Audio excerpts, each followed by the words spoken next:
I did mention how Mt.Elgon is very underrated. At the back of my mind, I always thought Mt.Elgon is a hill and not a mountain. And when I saw it, looking at the peak that we were to climb, I thought, how hard could it be? Spoiler, it was very hard.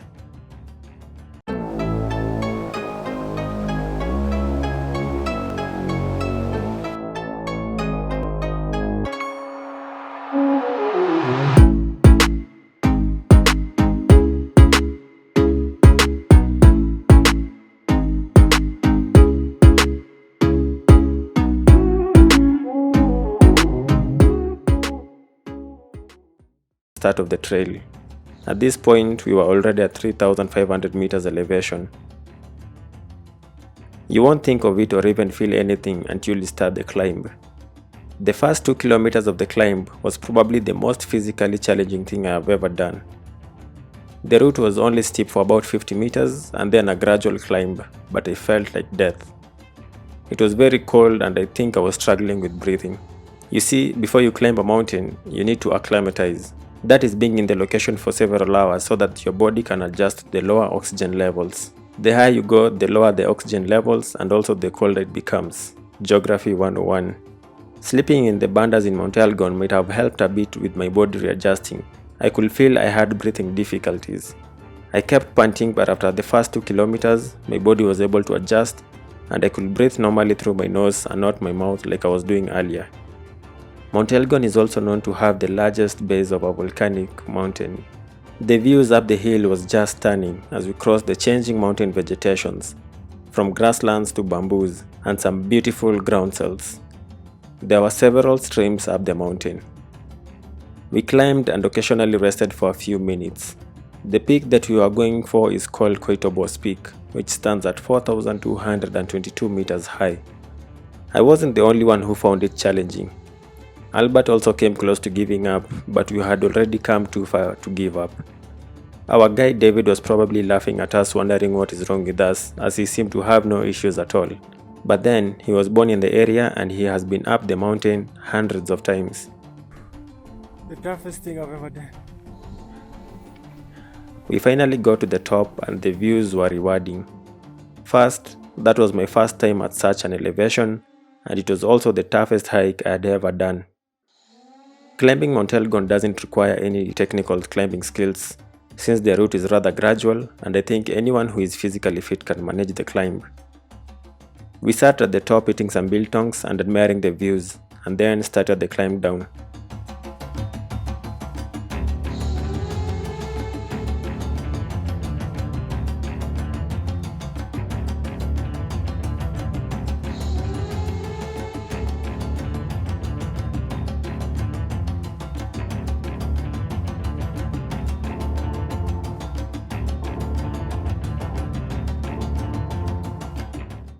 Going down was easy, although dangerous, because that's when you have a higher risk of slipping.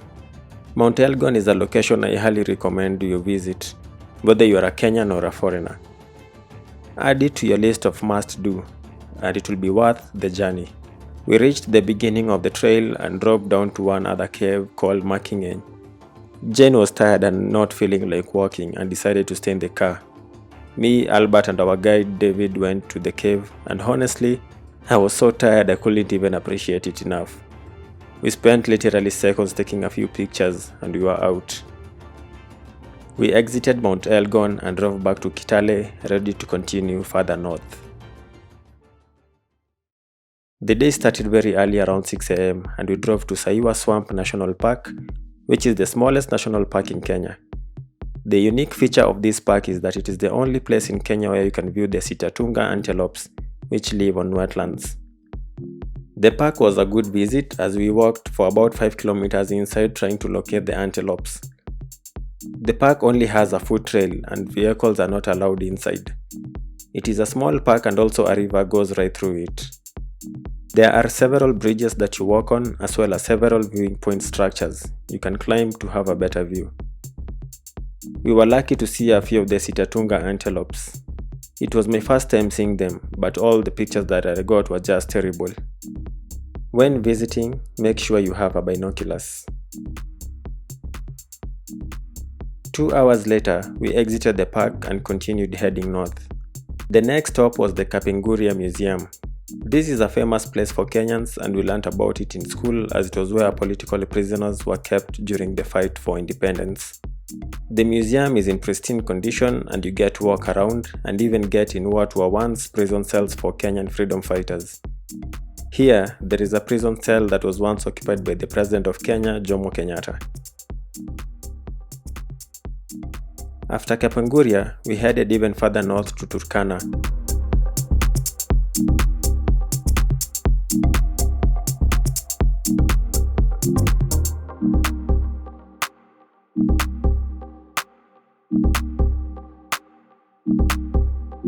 And we made a quick stop at the Ninaform settlement.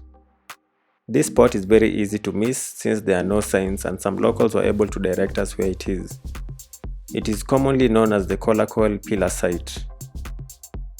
After a few minutes, we set off for Elie Springs, which is without a doubt the most popular destination in Turkana.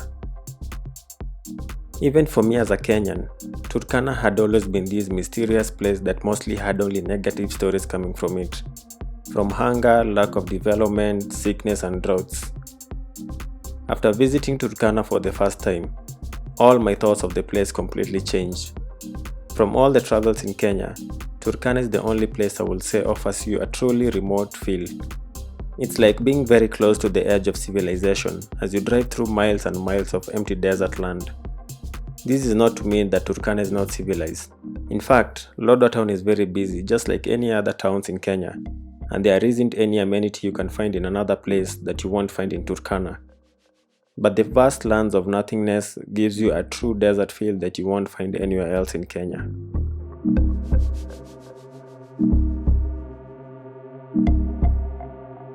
We woke up very early hoping that we would be doing a boat ride to Central Island.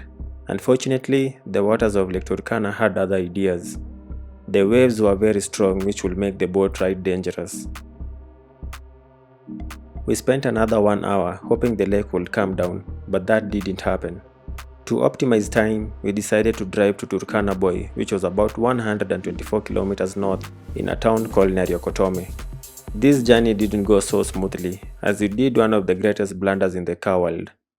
When you go to some random petrol stations where the pumps are not labeled, always ask which one is a diesel and which one is petrol. In Kolakol, we needed to fuel, therefore stopped by a roadside petrol station to fill up before proceeding to Turkana Boy. The petrol station had one attendant who didn't speak any English and his Kiswahili was bad. It was a challenge even for me to communicate with him. Albert, who was driving, switched off the car and the fuel attendant added fuel, and when he was done, I asked him why the price on that pump looked lower than the other. The attendant had initially said the pumps are all petrol, and it was an oversight on our side to not notice the pumps had different pricings. After he filled up, I asked him again why all the bikes were fueling on the other side, and we were the only ones using the other pump. That's when he said that pump is used for lorries. I felt my heart sinking because I knew at that moment that the car was dead. Luckily, Albert had completely switched off the car. So I quickly talked to the other guys who were already gathered at the petrol station and asked if they knew any mechanic. Out of all odds, we managed to find one mechanic who could remove the entire fuel tank, and he will drain the tank off the diesel. This whole process of removing the fuel tank, cleaning it and installing it back took 3 hours. We were able to fill up with the correct fuel, and the car was fine and didn't give us any errors. We had narrowly escaped killing a rental car which would have cost thousands of dollars to repair. If that was not luck, I don't know what will be considered luck.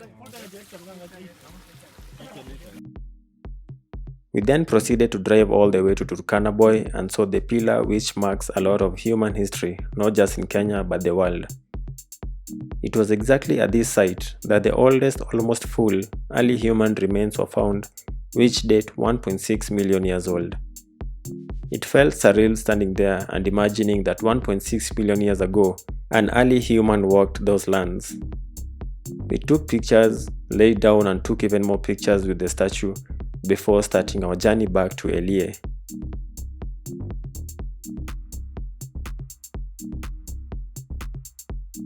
We tried to ask if it was possible to do a boat ride from Nariokotome to Turkana's North Island.